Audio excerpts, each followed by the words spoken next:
Hey, welcome back to Make More Music, the podcast that connects you to music and one another. My name's Chris, and I'm a board-certified music therapist, and welcome to Season 2 of the show. So, I'm glad you're here. If you haven't already joined us, we have tons of good interview, over 20 episodes, music therapists, audio engineers, guitar store managers, effects pedal company builders, different stuff like that. But season 2 is stacked, and it's starting today with an episode with Graham Cochrane. I'm going to get into Graham, but I just want to say if you want to support the show, you can do so. You can leave us a donation via PayPal.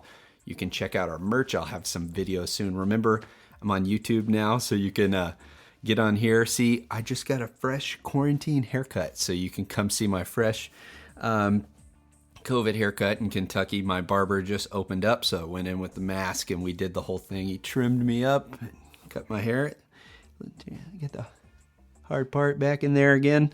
So things are looking good. So anyways, let's get on with the episode, y'all. So Graham Cochrane, if you don't know Graham, you are totally missing out. Graham is a business coach first and foremost now, but he started and launched a brand that really started with a blog. He talks about this in the interview. During the recession, he started the recording revolution. Trained as an audio engineer, he thought, how can I help my friends make better mixes and things like that? And that has grown into a 7-figure business that he now only works 5 hours a week. So that's his new brand, Graham Cochrane. He talks about how do you build this brand? How do you, as an artist, as someone selling online business, anything, how do you really just make an impact with that and live the life you want to live? So if you don't know Graham, you got to check out all his stuff, but let's hop right into it. This is Graham Cochrane of The Graham Cochrane Show and the Recording Revolution with Make More Music podcast.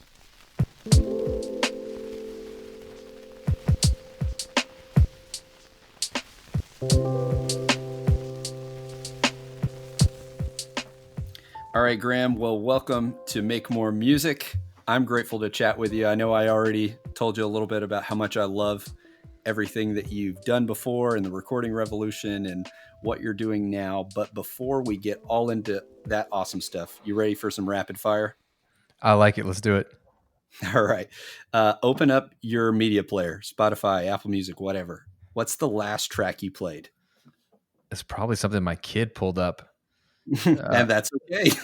Yeah. So my daughter, my 8-year-old, was playing with my Apple Music, and she was listening to Jess Ray, who's actually a sister of a friend of ours. She's a super talented singer-songwriter, acoustic guitar, amazing voice.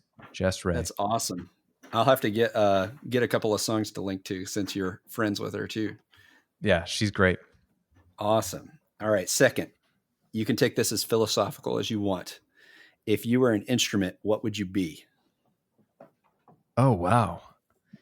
It can be philosophical, or you could just say like, yeah, I think I'm that. And that's it. So either way. Man, that's a really good question, and I've never pondered that. I would probably be, I want to say I'd be a piano. Okay. What's giving you the piano vibes? Because I feel like the piano is like the jack of all trades, and it can be anything, and it can dominate and be a solo instrument. It can be an accompanist. It can be aggressive. It can be sweet. It's not really defined in any one spot. And I feel like that's my life and skill set. I'm not really pigeonholed into any one thing. I'm curious about a lot of things. Yeah, we've been getting some wild answers, but piano I think is the most common so far for kind of that same reason. It does it all. So there you go. We're chatting in the middle of all this coronavirus craziness. I know you're still doing a lot online. I want to know what's something that's been inspiring you recently. Doesn't have to be music related at all. Like what's online inspiring me? Anything. That's a good question. I would say, I coach a lot of business owners And a lot of them were really afraid that this would take a hit on their business. And April has been a phenomenal month for a lot of my students. They've actually grown their businesses during this pandemic. And that's just inspired me to hear the success they're having and what they're doing, how they're reacting and pivoting and recontextualizing what they do. It's just cool to see humans adapt and find new ways to serve and add value. It's been cool. That's awesome. And I feel like this is going to get into that same your work as well, because this is a lot of what you're doing and providing value. But what is a pro tip or a hack, music related or not, that you practice that you feel like people should know about? Oh yeah. Probably the best one is to set deadlines, like really short deadlines on everything you do. It just forces you to focus. It forces you to take everything seriously and not get lost on the unimportant things. It keeps the important things at top of mind because you realize there's so little time to do what you're trying to do. Yeah, people have been giving a lot of answers that they feel like embarrassed to say, but most people are saying things like, use your calendar, set deadlines. And I think that's the hard part is it's like, there's no like easy solution. It's just the things that you have to do to get the things done, you know? Yeah, it's like good old fashioned discipline. Although the calendar, I totally agree with. You got to have a calendar. Be a big boy, big girl, and have one. But I think people don't know how to set deadlines, and they're like, "Yeah, I'll give myself 3 months to do that." Whatever you think it's going to take to do it, cut it in half. Mm, Like because it forces you to really go, "Whoa, that's impossible." But if I had to do it, what would I do? And that just makes you think efficiently and yeah. intelligently, and it eliminates waste. Yeah. Get right into it, get the fire under your butt a little bit, get moving. Yeah. Absolutely. So to transition totally left turn from there, what is your go-to junk food? Can you call cereal junk food? Because that's like my Yeah, that comfort totally food. counts. Okay, yeah, Yeah. cereal.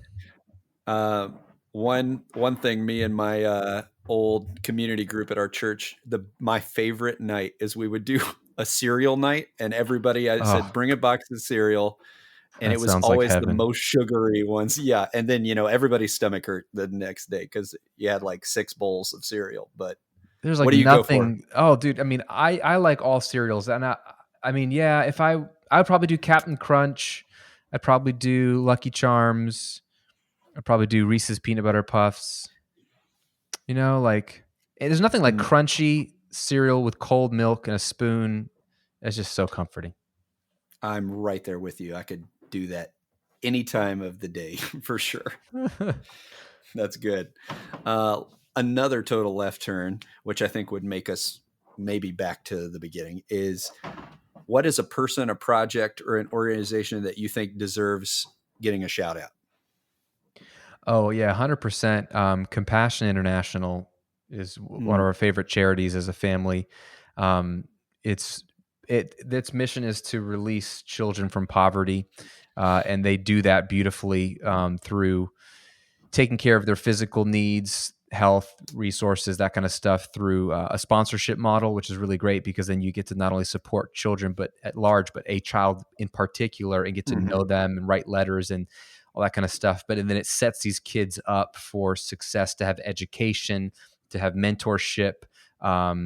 From the local like pastors in their community who know them and their mhm, family, to not only take care of their physical needs now but set them up to break the chain of poverty. And I've been on the ground in Nicaragua and seen how they run their operation. They're all over the world. It's just a phenomenally well run nonprofit that actually uses the money to mm, get stuff done. I think 83% of all donations go directly to the field. They're as lean and open book as you can get. They'll show you their mm. financials, and we love that organization. So just go to compassion.com or .org. It's just a phenomenal group. $38 a month, you can change a kid's life and therefore change their family's lives. Yeah, and I feel like 83%, that to me, it's almost like, wow, they still have to pay staff somehow. And Oh like, my so that's gosh. pretty inspiring. Yeah. It is. They are doing a good job with the money that comes in. Gosh, that's great. I'll be sure to link to them in the show notes as well. But before we get into your business coaching and the recording revolution and all the things you do, I want you to take me way back on the winding road. when you were young, what were some of your first musical memories? Yeah, my dad. It would be my dad. He's a musician, a classically trained singer. He played trumpet, sang in the Glee Club, and at college as a military guy at West Point Military Academy, and he always loved music. So he would play records, and that was sort of my musical education. Is we would sit down and he would play anything from Stevie Wonder to Alice in Chains to Led Zeppelin to Pat Metheny to Handel's Messiah. I mean, it was all over the map. Mm. Michael Jackson. He just sort of educated me on all things music, and I realized early on that I not only liked music to consume it, but I loved singing, and I had some natural pitch, and I could sing. And so I just joined every chorus I could as a kid Mm. and sang anything I could as a kid. So singing, is that still what you would consider vocals your primary instrument, or what instruments did you pick up growing up and things like that? Yeah, vocals primary instrument, and then I learned trumpet and band starting in fourth grade and played that all the way through high school Mm. into like concert band and pep band and things like that. And but I never loved trumpet, but it was good. It taught me how to read music and play with Mhm. other musicians. And um, but then in middle school picked up guitar because I really wanted to write my own songs, and I didn't want to be a singer that just stood there for a band. It didn't have an instrument. I wanted to have something around my neck. So I taught myself Yeah. guitar enough to just back it up. But then it was great. It became a songwriting tool, and I actually could take it from there. But I would say, like, if you go to Nashville and say you play guitar, they assume you're like a certain caliber of guitar player. So I Uh-huh. would never say I'm a guitar player around those type of people. I say I'm a singer who plays guitar. There's a difference. That's good. That's good. So that's funny how many people I talked to all played trumpet. I picked up a trumpet in middle school because the band teacher said, "Sorry, we have too many percussionists." I wanted to play percussion. Oh, Like, man. what's second? Okay, trumpet. I There liked you go. Louis Armstrong, and that's all I knew. There you go. That's good. But yeah, I've since, if I played trumpet now, my lips would last about 2 minutes. I Oh, think. gosh. Yeah. At this It's point, been a yeah, long there's time. no way. So you were in, these choirs, you were in band. Did you do any bands with other people while you were growing up? And my favorite thing is always to see what were people's band names in middle school and high school and stuff like that. Oh, yeah. So I did it all. So I started a band in middle school called, so one of my nicknames was G Funk, G for Graham. And so I I named love it, where this is going.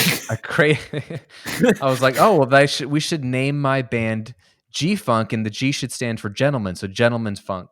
And we didn't even play funk music. We played rock and roll. So that made zero sense. But in my middle school mind, it made perfect sense for all the Battle of the Yeah. Bands we did and all the local shows. And I love it. we did that. I was in a band called Middle Ground. And then I was in college, I was in a band called Unit 5 because we practiced in a storage unit that was number 5. See how you can see the lack of creativity? Yeah. Oh, man. And I remember thinking, I got to have a better reason for this name than just that was where our crap was, and that's where we practiced. So, yeah. Oh, man. I was talking to somebody about that. I was like, man, it was so much more important to, practice drawing or creating new logos than, like actually practicing and writing songs and stuff in those days. Yeah. That was good. Mine were mostly Misfits references. I was a big Misfits fan in middle school and stuff. There you So go. it was like the Skulls. It's like it's like a 1950s band or something. So you mentioned you were in a band in college. Did you go straight into music school? What was that transition? What made you think go from high schooler that's involved in all these things into I want to make this my life? Yeah, I mean, I knew early on that I wanted to be a rock star. My competing dream was be an actor. I did all the musical theater I could get my hands on, and straight acting as well. But that's what I originally thought I would go and do for college. But then I just my love of music started to overtake my love of acting a little bit more, and I was like, well, I'll go all in on the music thing. And in high school, I discovered recording music. Just out of necessity, we figured we could make a better record by pooling our money together and buying some equipment and learning how to record it ourselves than just getting a few hours of studio time. We thought we'd be rushed in the studio. So nobody wanted to learn how to use the recording equipment, and I didn't want to either. I hate equipment, and I'm not technical, but I wanted my music made so bad that I would flip through the manual, and it was awfully designed. It was written by actual engineers who wore lab coats, not musicians. It was just awful. Yeah. But I figured it out, and I realized how cool multi-track. It was a hard disk recorder, so it was no computer recording. It was still just like a multi-track thing, and I realized how cool this technology was, that you could like record yourself singing a part and then hear yourself back and record yourself singing a harmony with it to just test it out to see if that works, or playing a lead guitar riff over a chord. Or so I was like, dude, this is like a songwriting tool. This is cool. And so that's where I caught the bug on recording, is like another art form. And so I found myself going into my senior year of high school at a college prep private school that my parents wanted me to go to. Everybody went to college there. They have 100% college acceptance rate, and I didn't want to go to college. I was like, what's the point of college? I just want to be a musician. So I had this conversation with my parents, and they said, look, we get it. We have saved money for you to go to college. Your grandfather has saved money for you to go to college. We would like you to go to college. We don't care what you do after college, but we would like you to go. And I said, okay, can I go to college for audio recording? Like, is that a thing? Right? Because that to me is just playing in the studio. And so I found out that was a thing, and I found a school I could go to, and I was like, great, I'll do that. I'll play in the studio for my degree. I'll sing in a rock band in college, and I'll get the degree, and then I'll tee it up so by the time I graduate, see how I'm confident in my plan? Never make a plan, by the way. It's totally going to work. Yeah. It's like, totally going to go that way. Absolutely. The moment I graduate college, I'll have a record deal, and then I will have made everybody happy, including myself. And that was my plan. So, and back up, you're an actor in LA. Exactly. Yeah, exactly. That's the backup. Of course. So was that a traditional university, or was that like a recording trade school? It was a traditional 4-year university, liberal arts school, but had a really good music industry and recording program in my state. And so I was like, well, great, I'll go do that.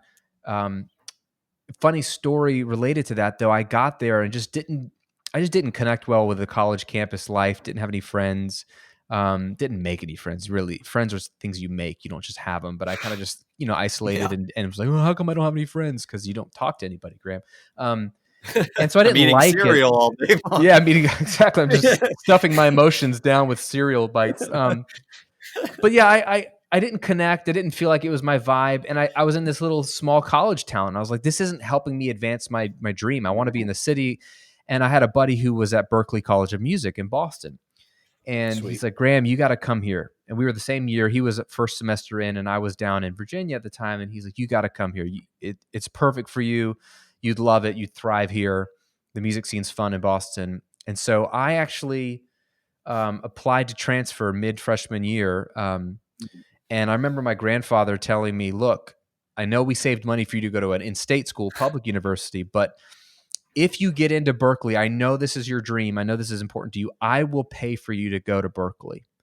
Wow. If you get in, which was a huge, generous gift, because I didn't know how I was going to pay for it, but I just was a heavy paycheck too. Yeah. Oh my gosh, it's so expensive. That's the thing that turned me away when I found out they had a music therapy school, and I was like, oh, okay, cool. That's real expensive. Yeah, I'm just going to stay in state.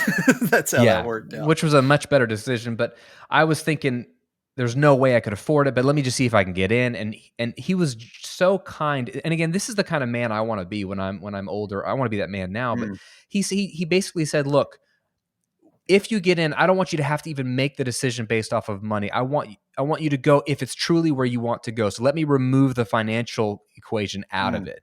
And if you don't go, no problem. But if you want to go, you at least know that that's because you want to go, not because. Anyway, that was super generous. I got in. This is like Christmas break of my freshman year. I got in. They allowed me to transfer for the following school year, conditionally if I took more music theory over the summer, because I was lacking in music theory. And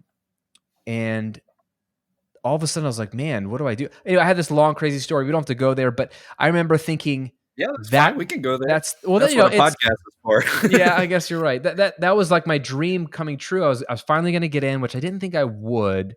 Because I was more like raw, natural talent, not very like musically trained. But they let me in conditionally. but then it's really cool because God started to really change my heart to wanting to stay at the school I was at. I started to make Mm, friends, and I just felt like it wasn't actually the best fit for me, even though I didn't know why. Long and short of it is, I decided to stay and not go to Berkeley, and just a few months later, I met my then to be wife, um, mm, and and a lot of things just happened for me in those 4 years there, where I got so much of the same education I would have gotten at Berkeley, but it was in a different context, in a different environment. Met a lot of friends that eventually led me down to Florida, where I am now, which led me into the recording revolution and everything that I've been end up doing. And I can see God's hand in my life in that way. But I thought I mhm. was saying no to my dream, but I got a lot more opportunities down the road, even at the school I stayed at. So all that to say, my dream was rock star. And it's hard to manufacture that. I worked hard at that, and it Mhm. took every opportunity I had, but you can only you can only do but so much. Yeah, and it's like you said, especially from a faith background and perspective, you're going to end up exactly where you're supposed to end up, anyways, and just being diligent and a steward of that. And it's just funny to look back and see, wow, I thought I was doing this one thing, and the steps just, I was being pushed right in this direction. And it's funny, you traded Rockstar, but I would say in your seat now, you are business coach, uh, man that has a lot of time to be with his family and helping a lot of people. So it's really cool to think about where that has led you to now, which seems from the outside looking in like you're really connected to a specific personal mission. So, what were those steps? And I was even specifically looking at more of your bio and things like that to think, what were those challenges along the way from moving to Tampa and starting your company, and that whole gap, because that's been quite a while to where you are now. So what did that journey in the middle look like to getting to here? Yeah, it was a lot of stumbling in the dark, right? I moved to Tampa to help a buddy start a church. I said, "Hey, man, we'll move down. My wife and I will move down, and I'll be the volunteer worship leader, and we'll get jobs, and we'll live in sunny Florida and just start a new life there." Um, but that was in 2009 during the last global recession, and I think about the context of this conversation now. There's so many people who have so much uncertainty Mm, about their career, their work. So many industries are being completely shut down or have to be reinvented or just gone. And so many people get scared when this kind of stuff happens and crap hits the fan and there's more uncertainty. But I'm here to tell you that was exactly the perfect time to start a new career for me in mm, 2009, a new business. And I was just as scared, but now, 10 years removed from that, almost 11 years removed from that, um, I can tell you this is a great time to try something new. There's going to be a lot of new businesses and industries and personalities that are born from this muck that we're in that will be influential and be able to do a lot of good. So all that to say, I was scared coming down. I lost 2 jobs in 1 year just because of one was just sort of a department was just wiped out, and one was because of the recession. Um, and I found myself in a new state, not knowing anybody outside of our small group of people that came to come plant a church. Um, I had freelance recording and mixing work, and I was trying to ramp that up, but I didn't have any locally, so I had to resort only to like remote mixing of music because I didn't know anybody in town. And I was just thinking, like, what the heck am I doing with my life? I feel like I haven't really progressed much. I'm in my mid to late 20s. The rock star thing didn't pan out. And how how do I use all the skills that I have as a musician, as an audio engineer? Like, how do I use these skills to like actually make a career? Like, what am I mm, doing?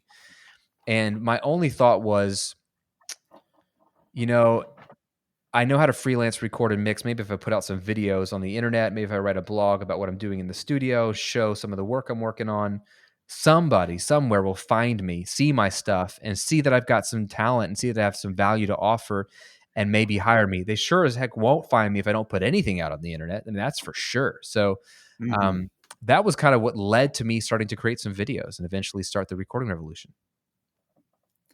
So that has grown into its own kind of mega training center for all kinds of content. That's how I all found everything that you're doing. And that was my entryway several years ago into like, oh, I want to get better at recording. And I really resonated with some of those early videos of, are you frustrated with how your things sound at home? And I was like, man, I'm a decent guitar player. I can sing in tune. Why does this sound like crap? And I think Yep.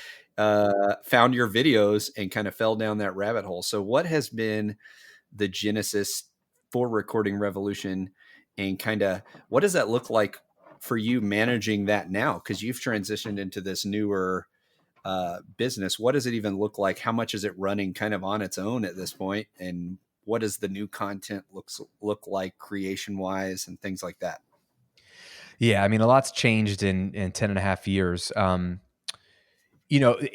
first probably 6 or 7 years, it was just me doing everything just about. And all I was doing, it was the most fun I'd ever had. It's just like helping my friends, my literal friends, because that's how it started. As I created content for my actual friends. Like they were just like you, Chris. They were musicians. I knew they were talented, but they would get so scared and overwhelmed with the recording side of things, what to buy and how to use it. And and we knew talent wasn't the issue with why the recording sounded bad. It was just that they were overwhelmed and intimidated by it all. And so I felt like it was my job. Is they would always come to me, like I was the recording friend in the circle of musicians, right? Well, Graham knows how to record. Ask him all those questions. So it was just a natural overflow of the conversations I was having. And that's what I've made and try to keep the Recording Revolution to be, is literally me talking through the camera to my friends and people like them to help them. And they're musicians first, engineers second, help them make their music sound as good as possible, and help them not to waste a lot of money on gear they don't need, and to stay focused on the part of the process that makes the biggest difference with their recordings and not get lost in the weeds. And so that's the ethos of the Recording Revolution. And that was just me making videos multiple times a week and posts and articles and sending out emails and creating courses and just trying a bunch of stuff. I've done a lot of cool things that really took off, and a lot of things that you'll never hear about again because they didn't do well. It's like anything. It's there's no formula.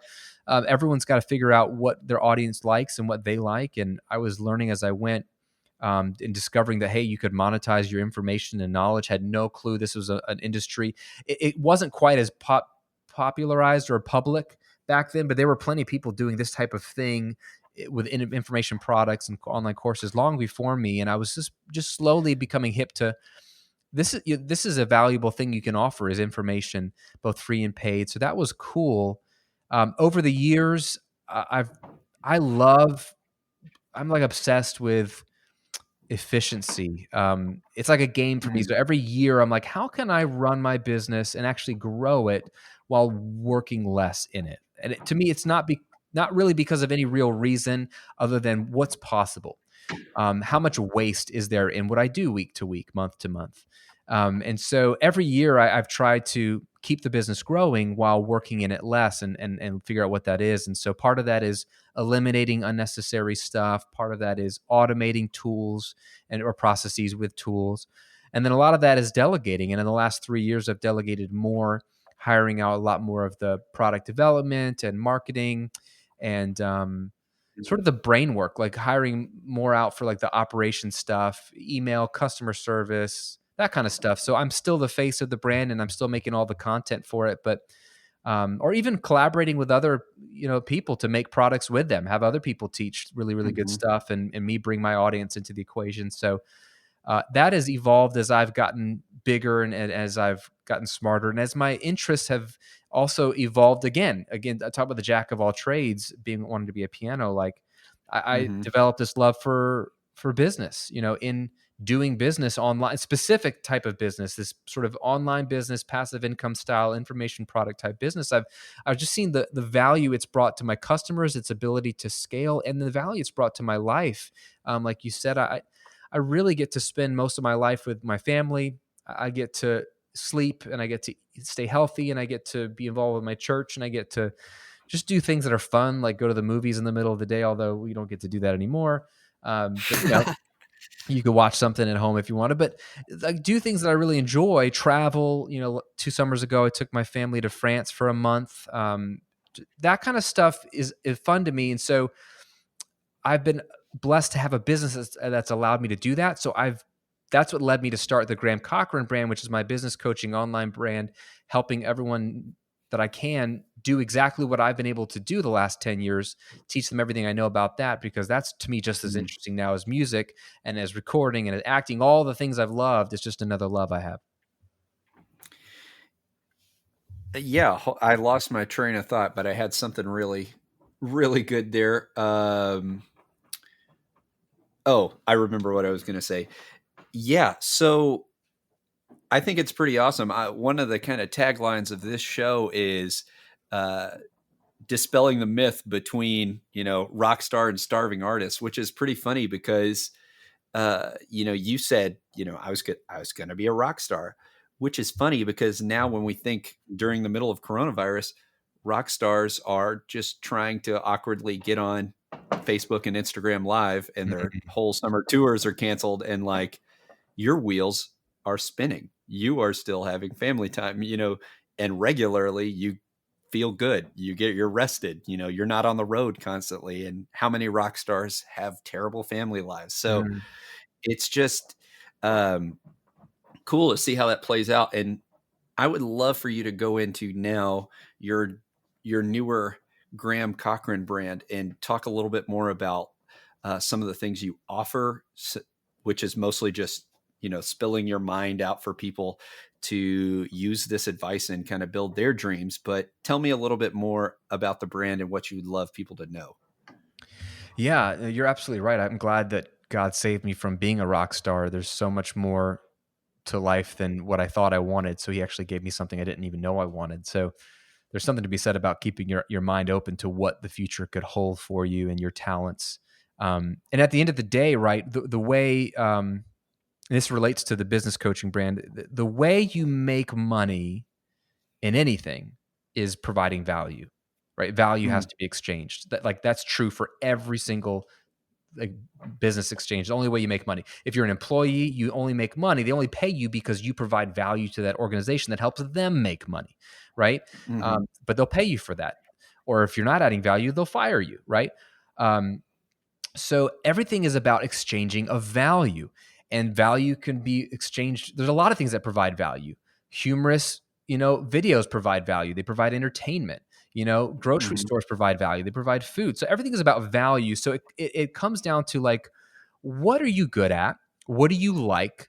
What do you know? What has your experience to this point in life brought you and taught you that if you could package it all together, could become valuable to hmm someone else. And that's generally a very hard thing to do because we don't think it's valuable because it's just us. It's just our normal life. hmm And that was me when I started the recording revolution. It's 2009. I'm sitting there like, why would anyone want to listen to me? Like, what do I have to offer? And it's insane to think about the number of people I've been able to reach and impact and help. And to think that 10, 11 years ago, I was questioning whether I had anything of value to share.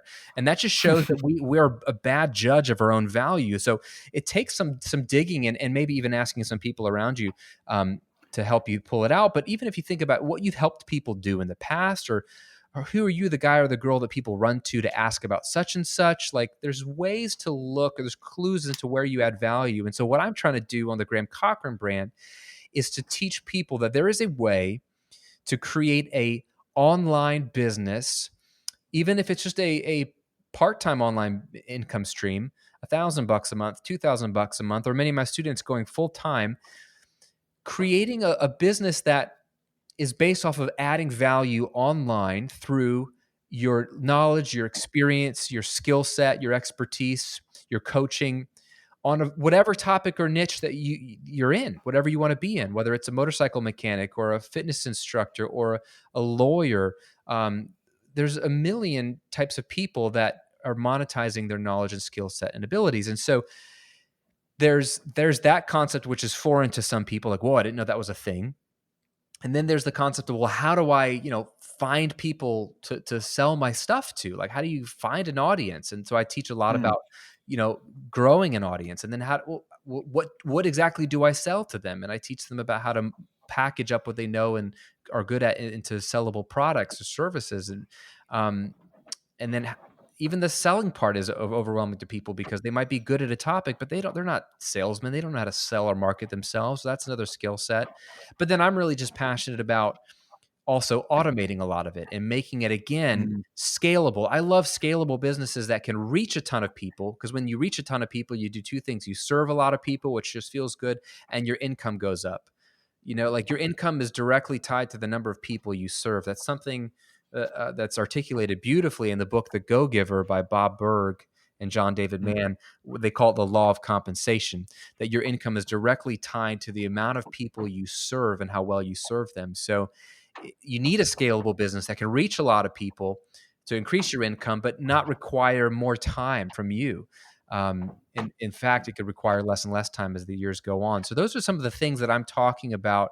I'm passionate about growing your business and building a business that you love, that serves your life, and working less in your business, because I'm really attacking this culture of hustle, this culture of mm. workaholism, which they're one and the same. Hustle, just like a rebranded name for workaholism. And I'm just really Yeah, attacking that make because it seem cool. Yeah, yeah, oh yeah. yeah, it's like the cool workaholism, because workaholism sounds like alcoholism, because it is. It's the same, they're both bad. So, yeah, I would love, especially kind of like you said, in this culture, and for those musicians who are feeling burnout because they have been hustling hard. Uh, what is some starter kind of advice and wisdom that you give people to maybe even just change their mindset about that stuff? Yeah, so it's very easy for us to assume the more you work, the more you hustle, the more money you'll make. And that the reason we believe that is twofold. One, because the culture spews it, and that's what they tell us. Um, Two, because there is a little kernel of truth to that. Diligence is rewarded. It's a good word to use, right? If you're diligent, Mm. which if you look that up in the dictionary, right, it's like a focused movement towards a goal or endeavor, right? Like you're not going to just drift into success, right? Yeah, it doesn't, So yeah, accidentally happen. it Yeah, yeah, doesn't yeah. happen accidentally. Anyone that's had any success that you admire, they have been a focused, diligent person. What's a misnomer is that we lump diligence and hard work and overwork and hustle into one thing as if it's the same. They're very different. Yes, you need to be diligent. Yes, you need to do good work and work hard, but you don't need to work a lot to be successful. In fact, the most successful people generally have figured out that income is tied to how much value you can offer. And so that means, can I speak to people and charge a higher rate because I have a lot of value, because I have a book that's sold, or because I have a large audience, or because of it's not how many hours you put in that makes you more money. And that's a mindset that you have to really think about. There's a lot of ways to increase your income without increasing your work hours. And we could talk about that for hours, but for musicians in particular, for anyone, actually, anyone that ever wants to have any kind of scalable income and wants to get off the rat race, it really starts with building an audience. Because if you don't have an audience, there's nothing really possible for you.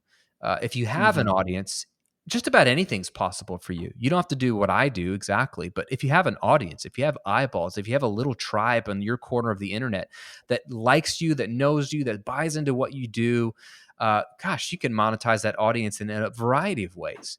And there's a lot of people doing this a lot of different ways, but it starts with stop hiding, stop keeping to yourself, stop assuming that someone out there will come find you and give you money. Mm. Or if you work hard enough that you'll be rewarded. It just doesn't work that way. Yeah. That's you have a lot of the whole generation of people that were told in school and in movies and by their mentors, look, you just got to get good grades, work hard, get a good job, work really hard, and then somehow you'll be rewarded. And there's a big gap of like disconnect between where does the reward come from all the hard work? And Because then 2008 happens. Yeah, yeah. oh my gosh. And then now 2020 is happening. You're like, dude, this doesn't Exactly. actually play out in real life. So let's think about it. There's a huge missing piece, right? We've got at worst, bad information, at best, incomplete information, right? The way you get rewarded and compensated in the marketplace is you have to find a way to add value to people. And that starts by finding people to add value to. So the great news is there's so many tools online now. YouTube is a great one to allow you to be discovered by people, connect with people, find your voice, have fun, throw up some content, figure out what makes you unique, where can you connect with people, what do people like about you, and how can you bring people into what you're doing and share with no cost to you other than a little bit of your time. And you can start to build a little audience of your own, a little tribe, as Seth Godin would call it. And then from there, you can figure out what those people need and want, and you can give it to them. And that could be a lot of different things, but that's how you begin. So, as a kind of a gateway, I guess, to some of your, trainings and courses and one-on-one coaching and stuff like that, what would be a starter tip? We've got mostly musicians that are tuning in. What's a starter tip for whether you are an artist, a performer, songwriter, or whether you're in some other music business and you want to do something like you're saying? What are those first steps for you for starting to build that audience? Yeah. Step one, create a YouTube channel today if you don't have one. Step two,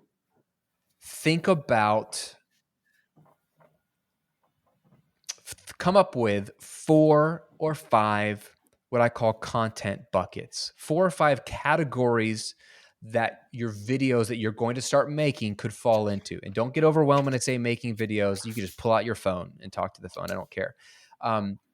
But 4 or 5 categories. So for example, if you're a musician, one of those categories is probably going to be you playing your original music, right? Live streams of your songs or recordings of your songs, like your original music. Another content bucket probably should be covers, right? You should 100% be doing covers on the regular of really cool songs, even if you're not the same type of genre. In fact, it's cooler if it's not the same genre, but you do a Yeah. cool twist on that cover, because covers are how you're going to be discovered on YouTube, because no one's searching your name if you're not famous yet, or your song title. Yeah. They don't know about you, right? You have to Yeah. create videos that have keywords in the title that people are actually typing into YouTube. Very simple, right? So covers should be a bucket. You don't want to do just covers, but that should be one of your 4 or 5. And then one bucket could be, let's say, sort of BTS behind the scenes of like your home studio or your songwriting process or the way you think about music, or Q&As about music or whatever. And I don't know come up with 4 or 5 content buckets. And you could go on YouTube right now and look at some of your favorite bands and look at the kind of content they're putting out and see if you can determine what are their content buckets, whether they say it or not. What are the 4 types of videos you see them putting out? And come up with that little, idea, and then commit to putting out 1 video a week on this YouTube channel. That's it. And again, it could be you're pulling out your phone and playing a song. Maybe you should get some basic audio equipment if you want it to sound a little bit better. But some of the ones where you're talking to the camera, you could just talk to your phone. But the idea here is you're sort of creating a little space on the internet that's yours. You don't even have to have a website. It could just be a YouTube channel. And you're committing to showing up faithfully every week. Even if you don't have an idea for a video, just commit ahead of time. I'm going to put out something every week. It's intentional and strategic in that you're going to be rotating in covers. And if you want to think about what's charting on the, trending and charting right now, you could do covers of charting songs, especially if it's not your genre, then you'll definitely be picked up eventually by YouTube. And you're just starting to create, and you're sharing it with everybody you know, all your fans, all your friends, your mom's friends, anyone, right? You're sharing it to get started. And eventually you're going to create a little bit of an audience on YouTube, and you just start to interact with them and build from there. Man, that's great. So before we kind of wrap into the last part of today, I would love you tell me, I want to hear like some favorite memories or a success story or something, but I feel like since you get to coach all these people doing all these awesome things, give us a vignette of one of your students that you're just amazed at what happened. It kind of talks through your process and things like that. Yeah. So, I mean, there's so many, and they're different for different people. So one of my one-on-one coaching clients. Her name's Hope, Hope Taylor, and she's a senior portrait photographer. So she has become really, really well known in her industry for taking amazing, high school senior photos. And that was her business, service-based business, classic service-based business. She was smart enough before we connected to realize that other photographers who were in her niche wanted to be as successful as she was. And they wanted to know, how did she get her clients? How does she do her pricing? All that kind of stuff. So she started to do in-person workshops teaching other photographers how to do what she was doing. So that was already a brilliant pivot for her. She became an educator without realizing it. And what she decided to do was like, could I turn this into an online course? And so she launched her first online course on her own, even before me, and did really, really well, selling that information digitally instead of in person. And so we worked together for about a year, and I helped her pretty much take all of her ideas and turn them into automatable evergreen type courses. So she wasn't having to launch them all the time. She was able to have them sell on autopilot and build out sort of like a YouTube content strategy to grow her audience on YouTube, so that she has more people to sell it to. And this year she moved to a whole different state. Her service-based business element, which she still has, dramatically dropped because of moving to a new location, and then COVID hit. She hasn't been able to do an in-person workshop for a long time, but because she has these online products and we set them up in such a way that they sell automatically, she has been crushing it, and she was able to buy a house, move, and still lose a lot of service-based business, and it has not affected her. She's probably gonna have one of her best years yet because she automated her knowledge, and it's just beautiful. Gosh, well, kind of before I get into my last two questions, I want you to just give the rundown of what your business offers for people. What are the classes they can take, the coaching they can sign up for, different things like that? Yeah. So on the free side, like if you podcast, I've got a podcast every week called The Graham Cochrane Show. If you like watching it on YouTube, I put it up there as well, same content. And there's some more YouTube videos there. So there's a YouTube channel as well. But if you really want to dive in and understand this business model and take it seriously, I give a free workshop where I teach you how to build your first $1,000 a month of passive income, even if you have only 30 minutes a day to chip away at it. And so this is perfect if you're already doing something or busy. What's interesting is right now, a lot of people aren't doing stuff. They're very available. Yeah. So there's more time. Yeah. Usually the complaint is, I don't have time to start this. But a lot of people, it's so funny. The moment COVID happened, people were like, crap, I should have made time a year ago to start this business. That's what they're telling me now.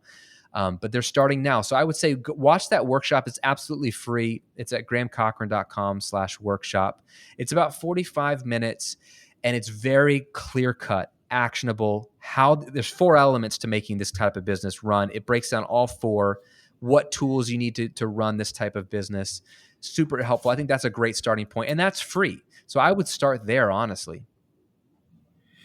I just keep writing down my own notes and like asking for a friend. So great. I've loved your stuff for a long time. I love how awesome just your whole email newsletter. You're like one of the people that I get a newsletter from, and it's like, even if I don't need it right there, I'm like, ooh, I'm putting that in a save folder. Ooh, I'm doing that. And it's just not noise. And I think that is one of the encouraging things. It's value, not noise. It's not just for the sake of whatever. So I always love to end with asking you to flesh out the how and the why of how do you inspire others to make more music, and then why. What is your personal philosophy? So with the recording revolution is the how. Like I feel like my greatest contribution to the music world is to help them actually record and capture and present their music in a professional way where they are, which is at their home or basement or bedroom with a low budget, which is what most people have. If I can empower them to record their music, then what I'm doing is helping more music. Hopefully it's good music, not always true, but most of the time good. Hopefully I'm creating an opportunity for more music to be made and put out there in the world. And the why, The why for the music side of things is because, gosh, that's what I wanted. I mean, all I wanted, the recording was a barrier. And I was like, I know I could get my music out there and it would be awesome for people if I could just make it sound good, and I'm stuck. So the why is like, I'm trying to go back in time and help the old version of me as 15-year-old Graham figuring out recording. And I was just overwhelmed. So that's like the why in terms of like to inspire more music to be made through recording. But really the why behind my business and why I want that to grow, and even the second business, is because I feel like A, the content will help a ton of people, but B, if it's on the monetary side of things, and I'll go back to Compassion International, which we dropped at the beginning of this episode, the more money I can make, the more good I can do in the world. And I feel like as an entrepreneur, one of the greatest gifts I have is the gift to be able to build wealth or create money out of thin air, as I call it, right? Like it's an incredible opportunity. So it's also a responsibility, right? So beyond taking care of my family, I want to use that extra money that we don't need to then fund things that I truly believe in and fund work that's being done in the world that I don't really have the gifting or the time to actually do some of that work, but other people do, and they just need the funds. And so Compassion International is just one example of those organizations that I feel like not only can we personally sponsor a group of kids ourselves, but I want to fund that organization, and we do regularly, to help them do the work they're doing. So in a way, when I put out a video on YouTube and it triggers the whole beautiful machine of my business, I know I'm doing a double whammy. I'm helping a musician get his or her music out there, and I know I'm helping literally starving children all over the world break the cycle of poverty because I'm empowering and funding an organization like Compassion. And that's just one example. I have a sneaking suspicion that you were on baby step 7. Yes. Dave Ramsey. Yeah. So just the language and reading between the lines was like, yeah, he knows what he's doing here. Well, the last thing before we wrap up, your work does this, your personality and what your mission is. You do this all the time, but I want you, for someone in the middle of this coronavirus, because this is still going to come out while we're all maybe phasing back in, but we're all in the middle of this. For that person who, like you said, goes, oh, I should have started this a year ago, or, oh, I'm afraid, or, whatever the excuse is, the fear is, what would you say to that one person to tell them to go do that thing that's been itching at the back of their head? I would tell them that right now is possibly the best time I've ever seen to start something new, specifically to start a new business. It is just ripe for you to start. And it's the whole analogy of the tree, right? What's the best time to plant a tree? 40 years ago, right? What's the second best time to plant a tree? Today. Exactly. Don't go to the extreme reach. There's something in psychology called the extreme reach barrier. And it's the classic example of you think about doing something like, oh, I would like to start a business, but I can't design a logo and I don't know how I'm going to get business cards. I don't know how I'm going to get clients. And you just go to this extreme. It's like you haven't even come up with the idea for your business yet. And you're already going to the extreme and talking yourself out of it. Don't do that. Don't do that. The parking spaces will find their, Exactly. will find their spot. Yeah. Exactly. Like, so I would just say, if you have lost a job, or if you are out of work, or you can't gig, or you can't tour, or you can't do your lessons in person, or whatever it is, as hard as this time is right now, and a lot of my friends are musicians and they are struggling, I get it. As hard as this time is right now, what if you flipped it on its head and saw this as the greatest gift you got, which was time at home to actually flesh out something new? I'm not saying you have to give up what you're doing when you're allowed to go back to doing it, but what if you could create another income stream that's 100% online, that's 100% scalable once you do some upfront work, that's 100% fun, that would be a great addition to your other income stream or streams, and actually view this time as a gift because you have the time to build it right now while you're sitting at home in your butt. Instead of watching Netflix, instead of playing video games, what if you built something that maybe doesn't make you a lot of money or any money right now, But the you 12 months from now will look back and say, thank you, past you, for building this thing, because now I have an extra $1,000 a month coming in on autopilot. Now I have an extra $2,000 a month coming in on autopilot, even though the world's gone back to normal. And it will go back to normal. You will thank yourself for starting it and planting that seed now. That's what I would tell you. Awesome. Like I said before, yeah, I was totally asking for a friend. Definitely wasn't for me. But That's the beauty of having a podcast, right? yeah, no, it's so great. I mean, I've had so many people already, and like to think like, man, I started this, the idea started last summer. Last November, I start taking recordings. January, things drop, and it's like, it's crazy to me to see the traction of just, like you said, getting over that psychological barrier and going, I'm just going to sit down with someone and record an interview. And then, coronavirus hits. I had several in-person interviews, and it's like, well, why don't I just email Graham? I've been, watching his stuff forever. And it's just cool that everybody is ready to connect. And all these people are ready to help and to make moves. So to kind of transition as the last thing, I would love people to wax their surfboards, get on the World Wide Web, find you. Where do they go surfing the web to find all of the things you want them to find? Yeah, I would say everything is at grahamcochrane.com. If you do YouTube, you just type in Graham Cochrane in YouTube. And if you do podcasting, it's the Graham Cochrane Show on Apple Podcasts or Spotify or wherever you listen to podcasts. It's probably the best place to start.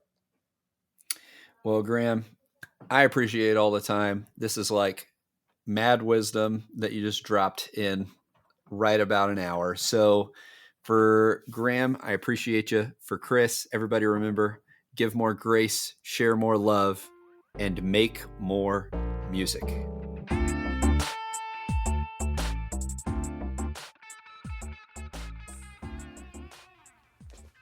All right, I hope you enjoyed that chat with Graham. And if you did, remember all the links to the Graham Cochrane Show, to his blogs, to get his free content that comes out constantly. It's all in the show notes below. And I would just, if you have ever thought about selling something online, go check out Graham's stuff. But if you enjoyed it on YouTube, give us a thumbs up, hit that subscribe button and the bell, you know the drill. And if you are on any of your podcast devices, especially Apple, give that 5-star rating and a review, and just tell a friend. That's the best way you can help the show. Like I said, there is donations, there's merch coming. It's available now, but I'm going to have some to show you soon. And other than that, y'all just tell your friends about the show. So if you want to get in touch with me, if you're a brand that wants to collaborate, you can hit me up at makemoremusicpodcast@gmail.com.